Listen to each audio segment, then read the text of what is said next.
Oke, Assalamualaikum warahmatullahi wabarakatuh. Selamat siang, salam sejahtera untuk kita semua. Hari ini kita jumpa lagi dalam rangka edukasi tentang masalah hukum. Kali ini saya ingin menyampaikan pernyataan terbuka untuk kepada yang terhormat Bapak Presiden Republik Indonesia, kepada Ketua Mahkamah Agung Republik Indonesia, kepada Ketua Komisi Yudisial Republik Indonesia, kepada Ketua DPR RI Republik Indonesia, kepada Ketua Bawas Mahkamah Agung Republik Indonesia, kepada Menko Polhukam Republik Indonesia, kepada Jaksa Agung Republik Indonesia, dan kepada masyarakat pemerhati hukum, kebenaran dan keadilan dimanapun berada. Hari ini saya hadir di sini untuk menyampaikan mosi tidak percaya. Saya ulang. Dalam kesempatan ini saya hadir untuk menyampaikan secara terbuka surat pernyataan mosi tidak percaya terhadap proses pemeriksaan perkara kami, perkara aku, perkara saya, Guntual Laremba, Guntual bin Abdullah, dan istri saya, Tuti Rahayu binti Haji Matari, dengan register perkara PDN 08 garis miring Sidoa garis miring EP titik 2 garis miring 01 garis miring 2021 pada Pengadilan Negeri Sidoarjo. Hal mana saya menyampaikan pernyataan secara terbuka ini kepada Bapak Presiden dan Ketua Mahkamah Agung serta Ketua Komisi Yudisial dan Ketua DPR RI dan Ketua Bawas Mahkamah Agung dan kepada Menko Polhukam Republik Indonesia, oleh karena pemeriksaan perkara kami ini kami nilai sudah menyesatkan hukum. Yang kami permasalahkan bukan kami ingin membangkang, tetapi kami tahu bahwa di dalam hukum itu ada yang namanya formil dan material.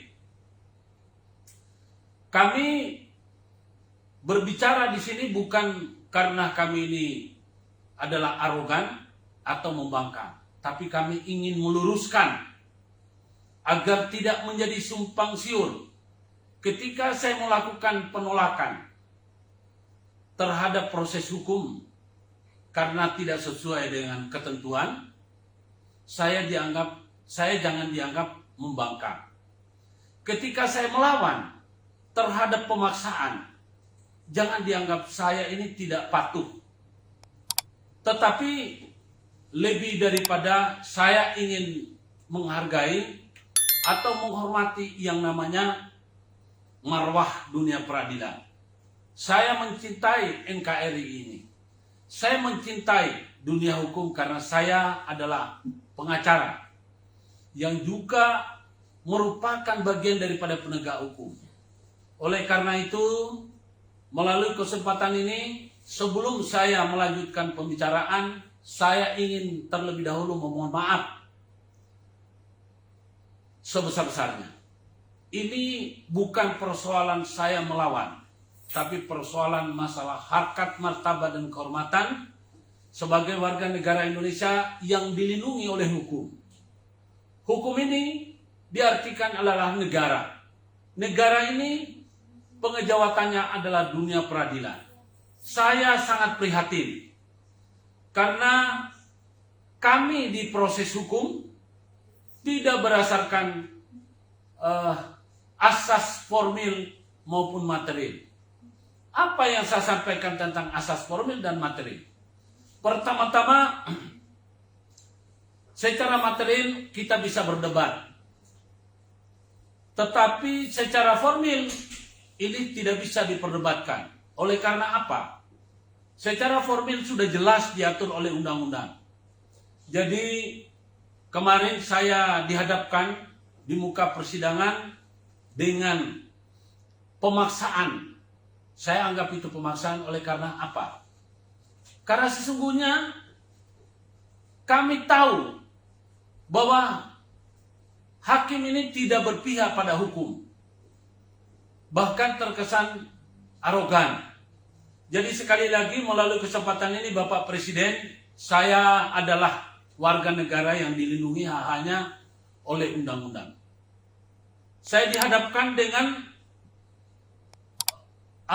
dengan hukum yang tidak berdasarkan fakta. Pertama-tama saya melakukan protes atas putusan hakim yang menyimpang terhadap perkara kami saat kami menjadi pelapor. Hakim itu menyeludupkan saksi ahli. Kami protes setelah dibaca putusan. Kami ramai karena di sana tidak ada media nasional yang memberitakan. Kami juga prihatin. Khusus untuk di situ setiap berurusan berperkara tidak ada media nasional yang meliput. Artinya tidak ada yang memberitakan. Kami sedih. Terpaksa kami gunakan media sosial. Kami rekam lalu kami publikasikan. Lalu berdasarkan dari publikasi itu kami dilaporkan oleh ketua pengadilan. Ingat, kami dilaporkan oleh ketua pengadilan dengan dasar bahwa contempt of court. Terkait contempt of court, pertama kami melakukan protes setelah ada putusan. Jadi sebetulnya sudah selesai. Setelah diketuk palu. Kedua, terhadap contempt of court sampai sekarang belum ada undang-undang yang jelas. Lalu karena sudah terlanjur masuk kepada proses laporan, kami terpaksa dilaporkan Undang-Undang ITE pasal 27 ayat 3. Bapak, yang melaporkan kami ini adalah ketua pengadilan. Ketua pengadilan itu mestinya lebih mengerti hukum daripada kami para penegak hukum seperti advokat. Tapi nyatanya ketua pengadilan membuat penemuan baru. Ya, melaporkan masyarakat hanya dengan menggunakan surat tugas. Ingat, ini perkara pidana, delik aduan. Kami tidak pernah menyebutkan nama ketua pengadilan itu. Kenapa dia laporkan? Jadi sekali lagi kami menghormati hukum. Kalau memang kami bersalah, kami harus mempertanggungjawabkan kesalahan kami. Tapi kami tidak rela hukum ini dibuat jadi mainan, seolah-olah mereka punya kekuasaan absolut. Jadi sekali lagi saya keberatan. Oleh karena saya mencari keadilan, kemudian memprotes secara wajar, lalu saya dilaporkan secara pidana. Karena pelapornya ketua pengadilan, penyidik yang menangani perkara itu sudah tidak mengikuti lagi ketentuan hukum. Di mana pada waktu penyelidikan harusnya kami saat dipanggil, keterangan kami menjadi masukan untuk membantah tentang laporan tersebut. Tapi apa yang dilakukan oleh penyidik justru tidak mempedulikan kami punya fakta-fakta. Yang dia hanya ingin katakan bahwa kami bersalah. Bagaimana mungkin? Kami sebagai terlapor, keterangannya tidak digunakan pada saat kami mencari atau melakukan pembelaan di kepolisian. Oke. Itu semua sudah dilakukan karena pelapornya adalah ketua pengadilan. Kemudian kembali bahwa berlanjut. Oleh karena pelapornya ketua pengadilan, maka di kejaksaan, jaksa peneliti tidak melakukan penelitian secara baik sebagaimana ketentuan hukum yang diatur oleh KUHP.